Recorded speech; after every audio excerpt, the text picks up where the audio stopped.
The U.S. women won the Soccer World Cup. We're all excited about that. But with their success comes an expectation of victory. And with that comes a lot of pressure. So to ease the pressure, I give you the sports where it's still okay for Americans to lose. The biathlon. This is target shooting on skis. This used to be relevant when the threat of a land war in Europe would require Sven to go skiing off with his rifle through the Alps. These days, we've got a little thing we like to call the drone. So good luck, Sven, on your skis. We've got Kevin, who's been working his joystick since the age of 3.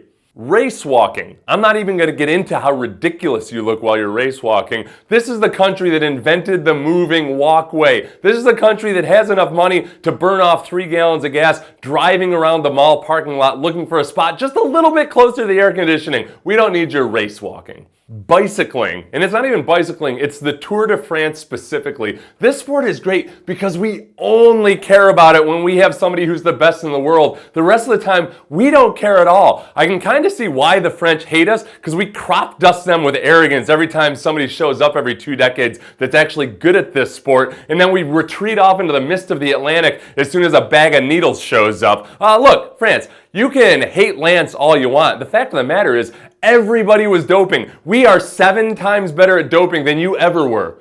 Ski jumping. This sport's always kind of a letdown because when you pan back a little bit, you realize that all they're doing is controlling their fall. They're not jumping. It's kind of like a flying squirrel. That squirrel's not flying. That squirrel is falling to the ground on a controlled glide. And without slow motion photography, that thing's nothing more than an impotent bat.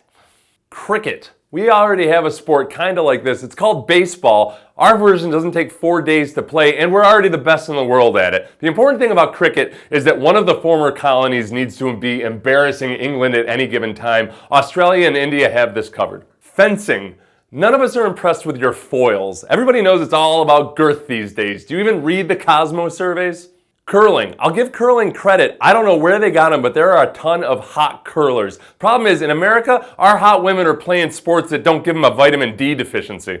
Field hockey. I actually had a thing for field hockey players when I was in college until the Scottish national team came to visit Cornell. I spent 5 minutes at a bar hitting on a Scot whose name it turned out was Scott.